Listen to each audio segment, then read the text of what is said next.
make it a part of your day. Young Muslim and old Muslim and male Muslim and female Muslim. In a time where sin has become pervasive and invasive in it, as every, make a lot of istighfar. Because from the punishment of Allah Rabbul Izzah, me and you were given two safeties. Two things that we could hide behind and keep the adhab of Allah away. Allah Rabbul Izzah says, وَمَا كَانَ اللَّهُ لِيُعَذِّبَهُمْ وَأَنْتَ فِيهِمْ. The first, the Prophet. So long as, Allah said, so long as he is amidst you, I will not punish you. So the Rasul died and left. His sunnah is with us, but the Rasul went. The second one, and Allah will not punish them so long as they seek forgiveness. So the only salvation you have now is perpetual istighfar. The Rasul sallallahu alayhi wasallam says, I say more than 100 istighfar a day, and some say in a gathering.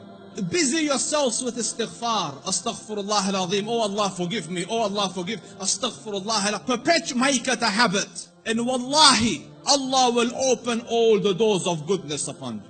In the time of Hassan al-Basri, he was alim, zahid, taqiyyun, naqi, lillahi al-wali, min al-shaytani bari, a righteous man. And he had students. So he was busy with them. And a man came and he said, Shaykh, I have problems. So he goes, what's your problem? So he goes, there's no rain in our land. Drought has come. Give me something to do. So he said, increase the saying of istighfar. So he thanked him and went. The other man came. Sheikh, poverty has struck us. There's no income, no money. So he said, say istighfar, increase the saying of istighfar. And his students are watching. Third person came. Sheikh, I can't have children. So increase the saying of istighfar. So the students look at the Sheikh, every person came with whatever sickness. You have one medication, just injecting everyone the same thing. What's going on? So the Sheikh said, it's from the Quran. فَقُلْتُ اسْتَغْفِرُوا رَبَّكُمْ إِنَّهُ كَانَ غَفَّارًا يُرْسِلِ السَّمَاءَ عَلَيْكُمْ مِدْرَارًا وَيُمْدِدْكُمْ بِأَمْوَالٍ وَبَنِينَ وَيَجْعَلْ لَكُمْ جَنَّاتٍ وَيَجْعَلْ لَكُمْ أَنْهَارًا. Make istighfar of Allah. Allah will send the sky down with helpful rain for you. He will bestow you with wealth and progeny and make your gardens grow, and around it springs of water will come. All for the saying of istighfar and the returning to Allah Rabbul Izzah with seeking forgiveness of Allah Rabbul Izzah. Make istighfar, Muslims. Amidst the scholars of the past, one of the famous ones is Ahmad ibn Hanbal. They call him the Imam of Ahl Sunnah. And such a giant of an Imam, some of the people in his madhab say that no one served the religion after Abu Bakr radiallahu anhu more than Ahmad ibn Hanbal. Because just in the days of Mihna, for years he took imprisonment and house arrest, but he would not budge on his stance on the deen. So his fame and repute extended across the Muslim land. Everyone knew him, but there was no selfies in those days, You couldn't share a picture. So no one knew. Few people around him and his students and Ahl al-Ilm knew what the Shaykh looked like. Most people hadn't seen him, but they had heard about him. So Imam Ahmad went on a travel from his city to another city. And when he reached that city, night befell him. He was in a masjid. And he was trying to sleep in the masjid because in those days there was no hotels and things. So the guard came and he said, get out of the masjid. So he said, listen, I'm a traveler. I don't have anywhere to go. I will just be here till tomorrow and then I will be on my way. So he said, no, get out. So the Shaykh went and sat outside the door. Can you imagine? This was a man, who, when he used to walk, hundreds would be walking with him and they would kiss his head and hold his books. Imam Ahmad was Imam Ahmad. Now he's sitting at the door of the masjid. So he looks at him and goes, didn't I tell you to go? He goes, I'm outside. He goes, no, get out. So he said, listen, it's just...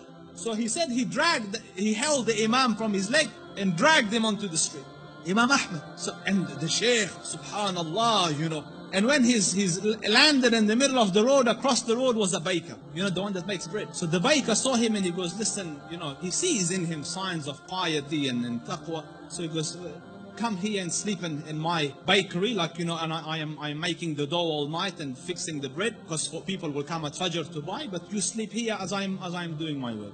So the Imam thanked him and went and lied down, but he's watching him, that every time he makes the dough, he says, Astaghfirullah, Astaghfirullah, Astaghfirullah. And as he's making Astaghfirullah, Astaghfirullah. So all night he saw this man, Istighfar, Istighfar, Istighfar. So He went to him, he goes, for how long have you been on this practice? For how long have you been practicing this? So he said, for a long time now. So he said, for how long? He said, for a long time. So he goes, have you seen any benefits? Because no one can be so consistent and perpetual on dhikr and on istighfar and Allah not grant him some favor. So he goes, I've realized that whatever dua I ask, Allah grants me, except for one dua that he hasn't accepted. So he said, what dua was this? He said, I prayed that, Ya Rab, let me see Imam Ahmad ibn Hanbal, and so far I haven't seen him. So the Shaykh said, he goes, Subhanallah, he dragged me by my feet to come into your bakery, simply because, imagine, out of my city into his house, out of his house when I was refusing, dragged me by my feet so that I could come and answer to your dua. فقلت استغفروا ربكم إنه كان غفارا يرسل السماء عليكم مدرارا ويمددكم بأموال وبنين ويجعل لكم جنات ويجعل لكم أنهارا. My dear brothers, turn to Allah Rabbul Izzah. Wallahi, I don't say this as a nice to say, but all of the problems to all your answers is Allah Rabbul Izzah. Your refuge from every difficulty is Allah Rabbul Izzah. Turn to Him with it. Wallahi, turn once to Allah Rabbul Izzah, and you will find your Lord more merciful and more accommodating and more accepting than the kindest of the kind of this world.